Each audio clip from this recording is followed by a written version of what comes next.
Welcome back to Champion the Passion, a weekly pro wrestling podcast where we inspire you to champion your passions and celebrate the joy in what you love.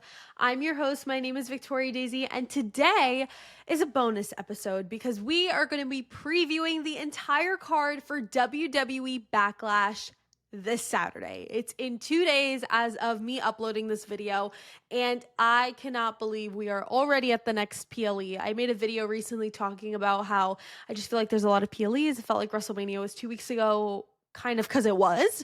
But before we dive deeper into predicting the card, don't forget to leave a 5-star review if you enjoyed. Follow me at It's Victoria Daisy across all social platforms, and follow Champion the Passion across all streaming platforms. But let's dive right in. So you guys know, if you listen to my show, that every single recap episode that I post on the weekly, I have notes. I take notes during Raw, NXT, SmackDown, because it helps me stay organized when I'm talking to you guys about everything that happened on the show. And I save quotes and all this fun stuff. And I've made it a thing that when I do these bonus episodes to preview shows or PLEs, I don't take notes. If you're watching the video version, you could probably see my phone. I just have a picture of all of the matches, and I blindly go into this. And I'm just going to let my thoughts flow out as they come. I have not thought about any of these matches within the last 48 hours. I have not premeditated any of these predictions. This is coming to you live. So if this is your first PLE preview of mine, then now you know the drill. So if I start crashing out, or if I just literally don't know what I'm saying, that's why.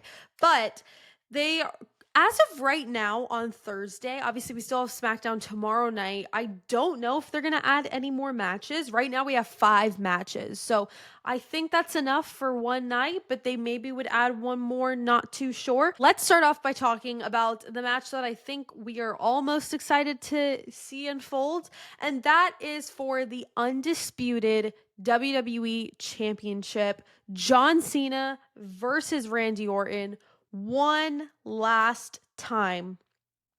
I can't believe we are finally here. John and Randy have so much history together, and getting to see them hash it out one more time is going to be so amazing. Now, when it comes to who I think is going to win this match, I think it's very clear it's going to be John Cena. I think they've really clearly laid out the blueprint for what the rest of this year is going to look like for John Cena.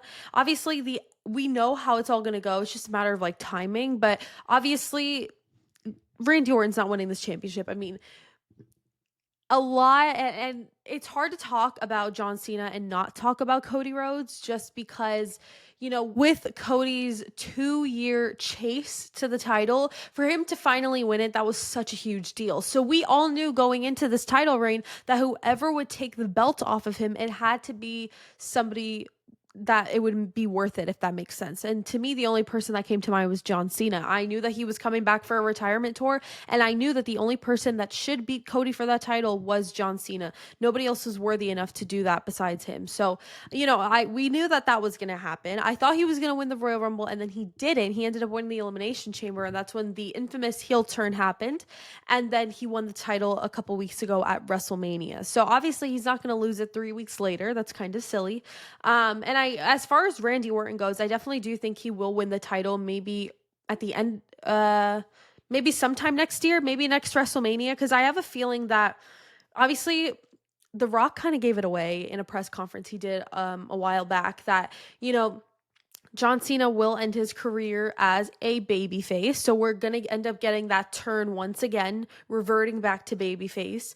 And his last date on his calendar for shows that he's doing is the Saturday night's main event in Boston, Massachusetts, which is his hometown, in December. So that will be his last official show. But I don't necessarily think, this is just my prediction, I don't necessarily think he'll lose the title there. I think he would have already lost it. Maybe, unless I'm going crazy. I think maybe he could have a fun Survivor Series match and lose it there, and then maybe have the official farewell be like at the home show for him.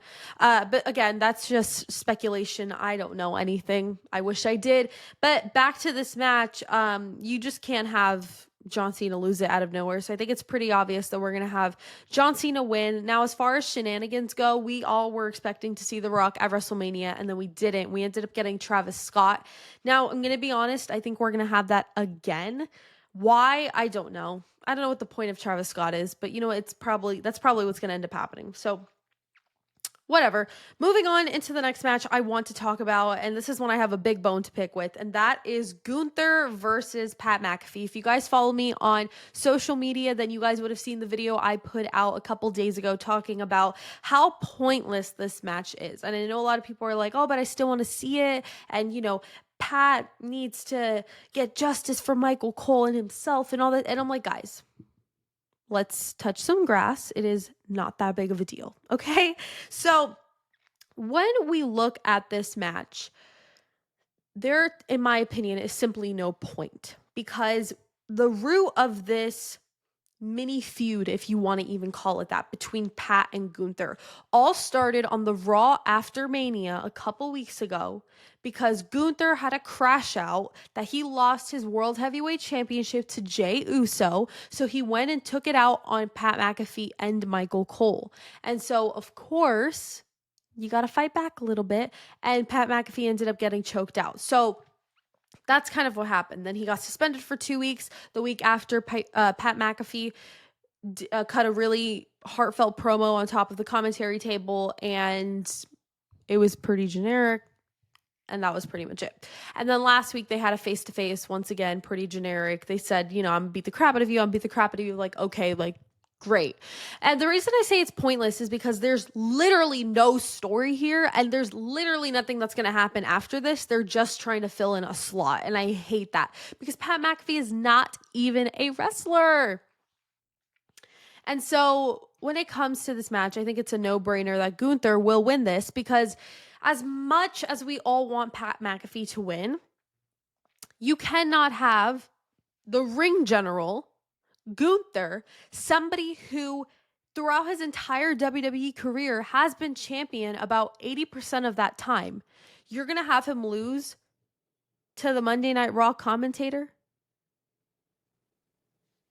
Somebody who's had the most dominant intercontinental title reign, one of the most dominant world heavyweight championship title reigns. It just doesn't make sense, And then also, what does it do for Pat if he wins? Like, it's just like, it doesn't make sense. Now, I've heard some rumblings that maybe Goldberg would interfere in this. Now, I know some of you may be like, okay, that's coming out of left field.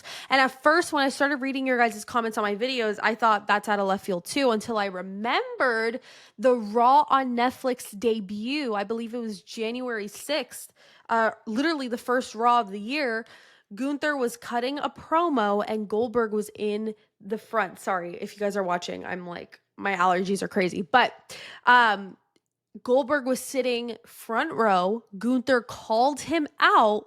And even Goldberg said like a month or two later on a podcast that he wants to have his retirement match, and WWE is willing to make that happen for him. So I think like a Gunther versus Goldberg would be a match made in heaven. That could be a SummerSlam match or a Money in the Bank match. I don't even know. I think that would be so freaking amazing.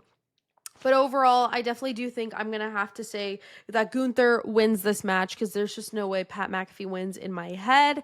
Then next, we got to jump over to the women's side of things. Let's talk about Lyra Valkyria defending her women's Intercontinental Championship against the man, Becky Lynch. Now, this has been a really intriguing feud that we've been embarking on over the last couple weeks. Obviously, they have a lot of history together, dating all the way back to NXT.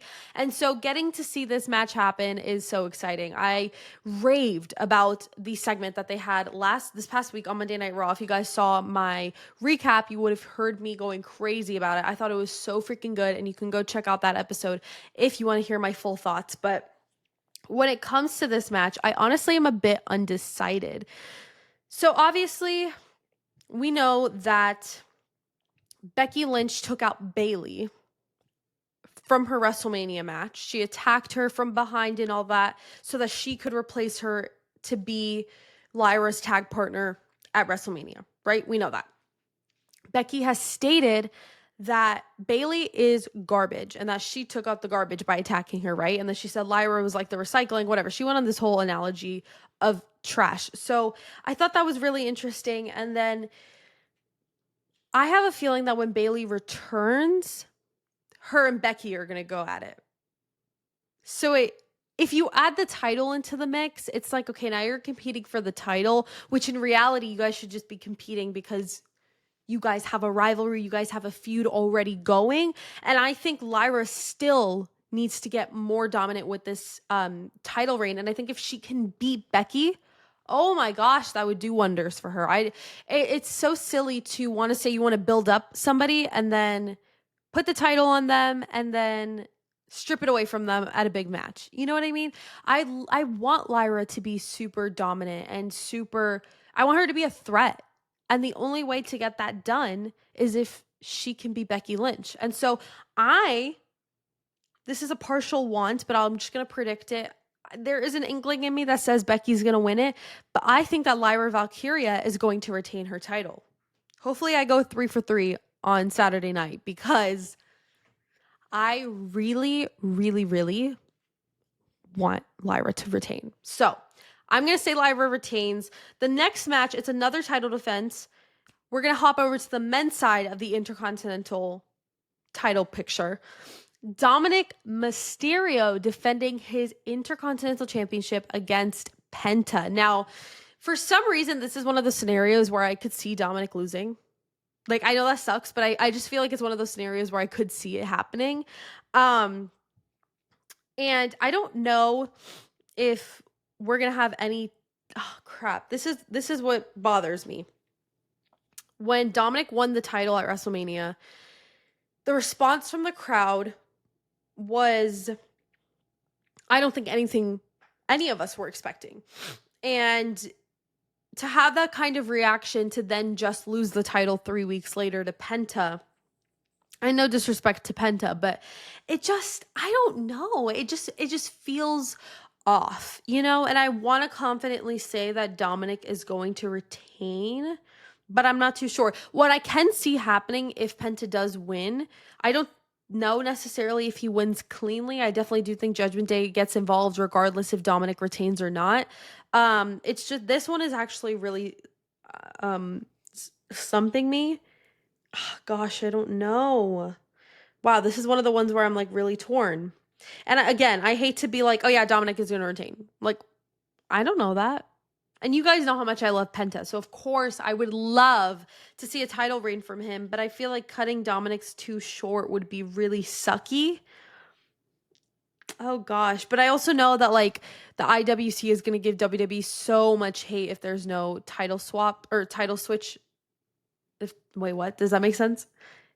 Like if at least one person doesn't retain is what I'm trying to say. And so I don't know if that's Dominic. I don't know if Dominic loses his title, you know? It definitely can happen. Does Finn Balor turn on Dominic, costing him the title, costing him the match? That's something that could happen, you know? But I don't know why I'm feeling Penta right now. I'm going to say Penta wins this. Oh gosh.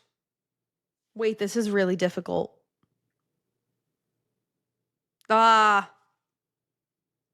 Okay, I'm going to say Penta wins this. Am I confident in either? No. But one of them is going to win, so we're going to find out together. All right, the last match we are going to talk about is a fatal four-way match for Jacob Fatu's United States Championship. He's defending against the megastar LA Knight, Damian Priest, and Drew McIntyre. So here's my thing.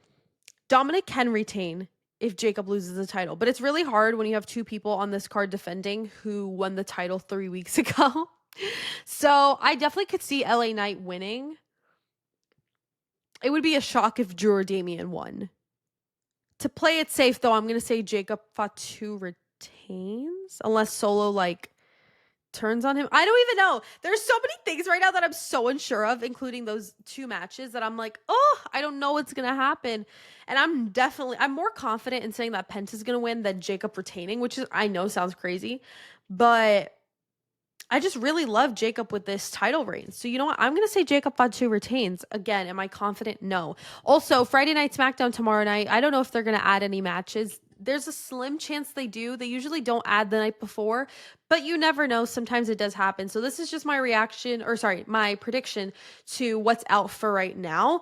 But let me know all of your predictions. I'll be posting a shorter form version of this later today over on Instagram, TikTok, and YouTube Shorts. So you guys can let me know there your predictions. Or if you're watching on YouTube, you can comment down below. But thank you guys so much for watching and listening to this episode of Champion the Passion. Don't forget to leave a 5-star review if you enjoyed. Follow me at It's Victoria Daisy across all social platforms and follow Champion the Passion across all streaming platforms.